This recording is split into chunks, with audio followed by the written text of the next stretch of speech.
Hello everyone. તો આપણું આ એક ટેલિગ્રામ ગ્રુપ છે, એનો સ્ક્રીનશોટ શેર કરું છું તમારી સાથે.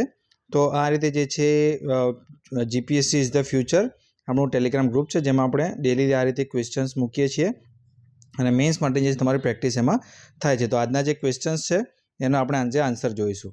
તો ક્વેશ્ચન છે કે rural consumption is a new growth market four Indian economy, find the reasons and benefits of it. Gujarati છે કે ભાઈ ગ્રામીણ વપરાશ ભારતીય અર્થતંત્ર માટે એક નવું વિકસિત બજાર છે, નવ વિકાસ બજાર છે. તેના કારણો અને ફાયદા શોધો. ક્વેશ્ચન નંબર 2 છે what do you understand by agro forestry, why it is important for Indian farmers. કે કૃષિ વાનિકરણથી તમે શું સમજો છો અને ભારતીય ખેડૂતો માટે તે શા માટે મહત્વપૂર્ણ છે. તો જીપીએસસી ક્લાસ 1-2 ડીવાયએસ અને એસટીએ માટે આ કામનું છે. તો આપણે જોઈએ કે એના આન્સર તમે પોઈન્ટ વાઇઝ ફોર્મમાં ગુજરાતી અને ઇંગ્લિશ બંનેમાં અવેલેબલ છે. ડેટા સાથે તમે કેવી રીતે લખી શકો છો. તો આ જે છે એ ટોપિક વાઇઝ તમારે જો પ્રિપરેશન કરવી હોય તો આના પર તમે ટેલિગ્રામ ગ્રુપ પર જોડાઈ શકો છો. @ભાર્ગવ.gov ઉપર મારો કોન્ટેક્ટ કરી શકો છો અને @GPSC ધ ફ્યુચર ઉપર આપણું ગ્રુપ તમને મળી જશે. પર્સનલ મેન્ટરશિપ જો તમારે જોઈતી તો 1000 રૂપીસ પર મંથ એની ફીસ છે, જેમાં બધા સબ્જેક્ટ જે છે કવર કરવામાં આવે છે અને તમને 1-2 અને ફક્ત 10 સ્ટુડન્ટને જે છે એમાં એડમિશન આપવામાં આવે છે. મારીને મારા ટીમ વિશેની એક શોર્ટમાં જાણકારી છે આપની જાણકારી માટે. તો શરૂ કરીએ.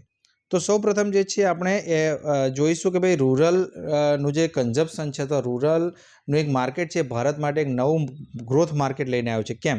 તો એના રીઝન્સ આપણે ફાઇન્ડ આઉટ કરવાના છે. ક્વેશ્ચનમાં પૂછ્યું કે રીઝન અને એના ફાયદા. તો રીઝન છે કે રાઇઝિંગ ઇન રૂરલ ઇન્કમ. તો બેટર એગ્રીકલ્ચર પ્રોડક્ટિવિટી થઈ રહી છે, ગવર્મેન્ટ એની સ્કીમ સારી રીતે ચલાવે છે, રૂરલ એમ્પ્લોયમેન્ટ પ્રોગ્રામ બધા ચાલે છે, એની લીધે જે છે એક તો ગ્રામીણ ભારતની આવકમાં વધારો થયો છે. બીજો પોઈન્ટ તમે લખી શકો ઇમ્પ્રુવડ ઇન્ફ્રાસ્ટ્રક્ચર. જો આ રીતે તમારે લખવાનું છે, આ મેં એ રીતે તમને બતાવું છું કે જે રીતે તમે આન્સર ક્વેશ્ચન તમારા પેપરમાં લખી શકો. This is not model answer. Model આન્સરમાં એટલી બધી ડિટેલ હોય કે તમે સ્ટુડન્ટને ખબર નથી પડતી કે અમારે એકચ્યુઅલી કેવી રીતે લખવાનું છે. તમારે આટલા ફોર્મમાં પોઈન્ટ વાઇઝ ફોર્મમાં લખી દેવાનું. તો ઇમ્પ્રુવડ ઇન્ફ્રાસ્ટ્રક્ચર કે ભાઈ જે છે માળખાકીય સુવિધાઓ જેમ કે રસ્તા, વીજળી, ઇન્ટરનેટ, બેન્કિંગ જે છે ગામડા સુધી પહોંચી છે, એને લીધે જે છે ડેવલપમેન્ટ દેખાય છે. ત્રીજું છે ગવર્મેન્ટ સપોર્ટ. એક તો ડીબીટી છે, ડાયરેક્ટ બેનિફિટ ટ્રાન્સફર છે, સબસિડીઝ છે, પીએમ કિસાન સ્કીમ, મનરેગા સ્કીમ, એના લીધે જે છે એ ખરીદ શક્તિમાં વધારો થયો છે. તો આ જે છે એ તમે ગવર્મેન્ટ સ્કીમ જે આપણું હોય છે કે ભાઈ લખવી જોઈએ એ પણ આવી ગયો. ચોથું છે ચેન્જિંગ લાઇફસ્ટાઇલ એન્ડ એસ્પાયરેશન, કે ગ્લોબલાઇઝેશનની અસર ગામડા સુધી થઈ રહી છે. હવે જે છે ખાલી સામાન્ય જીવન જીવવા કરતાં સારા કપડાં પહેરવાના, સારી વસ્તુ ખાવાની, સારી જગ્યાએ ફરવા જવાનું, બરાબર. તો ગામડાના લોકોમાં પણ બ્રાન્ડેડ વસ્તુ, સ્માર્ટફોનની સેવાઓનો માંગ વધી છે. પાંચમું છે growth of rural non farm jobs, એટલે કે ડેરી અને પોલ્ટ્રી અને હેન્ડીક્રાફ્ટ, એમાં પણ જે છે વધારો થયો છે. ખાલી ને ખાલી જે છે પહેલાં ખેતી ઉપર આધારિત હતા, ખેતી સિવાય જે છે હવે એલાઇડ એક્ટિવિટીઝ એમાં પણ જે છે વધારો થયો છે. તો એને કારણે જે છે એ સારું એવી ઇન્કમ જનરેટ થાય છે. હવે વોટ આર ધ બેનિફિટ્સ, કે એના ફાયદા શું છે?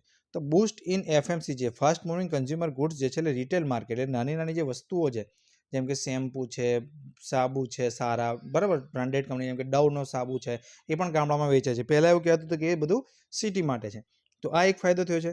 બીજું બેલેન્સ ઇકોનોમિક ગ્રોથ, કે સિટીનો ગ્રોથ વધારે થતો હતો, ગામડાનો ગ્રોથ ઓછો થતો હતો, એ અત્યાર સુધી કમ્પ્લીટ નથી. તો એ જે છે ક્યાંક થોડુંક સરભર થવા મળ્યું છે. સારી સારી બાઇક અને સારી સારી ગાડીઓ હવે ગામડાઓમાં પણ જોવા મળે છે. ત્રીજું છે એમ્પ્લોયમેન્ટ જનરેશન, કે એમ્પ્લોયમેન્ટ જનરેશન થયું છે કે ભાઈ ડેરી પ્રોડક્ટ્સ બનવા માંડી છે, અથવા નવી દુકાનો ખુલવા માંડી છે, તો નવા શોરૂમ જે છે ગામડામાં ખુલવા માંડે છે, તો નવી જોબ પણ ક્રિએટ થઈ છે. તો એ પણ જે છે એક ઇકોનોમીનું ચક્કર ચલાવે છે. ચોથું છે માર્કેટ એક્સપાન્શન, કે ટેકનોલોજીને કારણે જે છે એ ઇન્ટરનેટના કારણે એક માર્કેટ એક્સપાન્ડ થયું છે કે ગામડાના લોકો ડાયરેક્ટ બહારની વસ્તુ ખરીદી શકે છે અને જે છે એ બહારની કંપનીઓ પણ ડાયરેક્ટ પોતાના ગ્રાહકોને ગામડા સુધી સર્વિસ પૂરી પાડે છે, બરાબર. જેને તમે એક્ઝામ્પલ આપી શકો છો એમેઝોન અને મીશોનું એક્ઝામ્પલ આમાં આપી શકાય. પાંચમું છે રિડ્યુસ ધ માઇગ્રેશન. ફાયદો શું થાય છે? ફાયદો એ થાય છે કે માઇગ્રેશનમાં ઘટાડો, કે જે સ્થળાંતર છે, જે સિટી ઉપર બર્ડન થાય છે, એનામાં ઘટાડો જોવા મળે છે. તો આ જે છે એ ફાયદા છે. આ જે છે આપણે આન્સર વિઝન IAS પરથી જે છે બનાવેલો છે. ત્યારબાદ જે છે એગ્રો ફોરેસ્ટ્રી, કે એગ્રો ફોરેસ્ટ્રી તમે શું સમજો છો અને એના ફાયદા પણ જે છે પૂછવામાં આવે છે. તો what do you mean by agro forestry? તો એગ્રો ફોરેસ્ટ્રી એટલે જે છે કે tree plus crops plus sometime livestock, એટલે કે વૃક્ષ જે તમારી ખેતી હોય એની જોડે વૃક્ષારોપણ કરવામાં આવે અને ક્યારેક પશુપાલન પણ કરવામાં આવે, તો એને એગ્રો ફોરેસ્ટ્રી કહેવામાં આવે છે. ગામડા ભારતના ખેડૂતો માટે ઇમ્પોર્ટન્ટ કેમ છે? તો એક તો એડિશનલ ઇન્કમ, કે આપણે જે ખેડૂતોની આવક જે ડબલ કરવાનો જે ટાર્ગેટ લઈને ચાલે છે સરકાર, તો એના માટે જે છે એ એડિશનલ ઇન્કમ ઊભી કરવાનો એક સોર્સ છે. જેમ કે તમે લાકડું એમાં વાવો તો લાકડું વેચી શકાય, ફળ વેચી શકાય અલગથી, ઔષધીય છોડ જેમ કે તુલસીનો કોઈ આખો એ કરે તો એ વેચી શકાય. તો આ રીતે જે છે એક એડિશનલ ઇન્કમ ઊભી થાય છે. બીજું સોઇલ ફર્ટિલિટી ઇમ્પ્રુવમેન્ટ, કે ટ્રી અલગ અલગ હોય, ઝાડ અલગ અલગ હોય, પાક અલગ અલગ હોય, તો એને લીધે જે છે એ કાર્બનિક પદાર્થ એમાં વધારે જળવાયેલો રહે છે અને સારી રીતે જે છે એની ઉર્વરતા એટલે કે એની ફર્ટિલિટીમાં વધારો થાય છે. ત્રીજું ક્લાઇમેટ રેઝિલિયન્સ, કે અત્યારે જે છે ક્લાઇમેટ ચેન્જ એક મોટો પ્રોબ્લેમ છે. તો ઝાડ હશે તો જે છે પવનથી વધારે તાપથી બચાવશે, બરાબર, વરસાદના પાણીમાં ધોવાણ અટકાવશે. તો આનેથી એટલે કે જમીનને ફાયદો થશે. ચોથું છે બાયોડાયવર્સિટી કન્ઝર્વેશન, કે વૃક્ષ હશે તો બાયોડાયવર્સિટીને ફાયદો થશે. બીજું કે ઓલ ઓવર એન્વાયરમેન્ટને ફાયદો થશે. ગામડાનું ટેમ્પરેચર જે છે એ વધતું હશે તેને બધા જ જો રીતે ઝાડ વાવશે તેને અટકાવી શકાય છે. બીજું સસ્ટેનેબલ લેન્ડ યુઝ, કે જમીનનો જે છે સસ્ટેનેબલ યુઝ થઈ શકશે, કે ક્રોપ રોટેશન થાય, ઝાડ એક વખત વાવવામાં આવે, બીજી વખત બીજું ઝાડ વાવવામાં આવે, નવા નવા ક્રોપ લેવામાં આવે. તો એને લઈને જે છે એ એક જે કહેવાય નેચરલ સાયકલ્સ લેન્ડની જળવાઈ રહે છે. કાર્બન સિક્વેસ્ટ્રેશન, એટલે કે હવા જે છે આપણે વાત કરીએ એમ કે CO2 શોષવા માટે પણ ફાયદાકારક થશે. તો આ જે છે એના ફાયદા છે, બરાબર. તો આ રીતે તમે એનું ઇમ્પોર્ટન્ટ ફાયદા લખી શકો. હવે આમાં અમુક ડેટા પણ આપેલા છે જે આપણે નવા અર્થતંત્ર વાળો જે આગળનો ક્વેશ્ચન જોઈ ગયા, કે ગરીબીમાં જે છે એ 2011-12 કરતાં 23-24માં જે 25% ગ્રામીણ ગરીબી હતી હવે 5% થઈ ગઈ છે. DPTનો જે છે લાભ મળે છે. પછી જનધન એકાઉન્ટ, ડિજિટલ પેમેન્ટ જે છે વધ્યા છે, બરાબર છે. બીજું ઉદ્યોગો માટે પણ નવો અવસર છે. બીજું એક છે કે મંથલી પર કેપિટા એક્સપેન્ડિચર જે છે ગેપ જે વધારે હતો 90% જેટલો હતો એ ઘટીને લગભગ 70% થઈ ગયો છે. એટલે કે ભાઈ ગામડાને જે લોકો જે પૈસા ખર્ચે છે અને સિટીના ખર્ચે છે એનો 90% ડિફરન્સ હતો એ 70% થઈ ગયો છે, બરાબર. GDPમાં લાભદાયક છે. પછી વનીકરણ માટેનો પણ જે છે ડેટા છે કે ભાઈ કૃષિનો જે 4%નો ગ્રોથ આપણે સસ્ટેનેબલ જો કરવો હોય તો એના માટે જે છે એગ્રોફોરેસ્ટ્રી જરૂરી છે. જે આપણે કાચા માલ અથવા જે ચારો પૂરો પાડવા માટે પણ એગ્રોફોરેસ્ટ્રી લાભદાયક છે.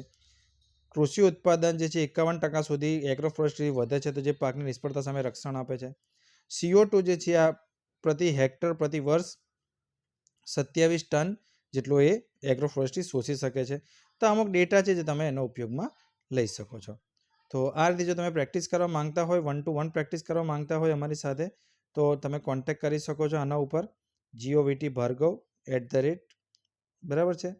અથવા તો જે છે એ અમારો જે ટેલિગ્રામ ગ્રુપ છે એની તમને લિંક ડિસ્ક્રિપ્શન બોક્સમાં મળી જશે, એના પર કોન્ટેક્ટ કરી શકો છો, અથવા @bhargavgot પર કોન્ટેક્ટ કરી શકો છો. તો લાઇક, શેર અને સબસ્ક્રાઇબ જરૂર કરજો. ફરી મળીશું. Thank you. જય હિન્દ.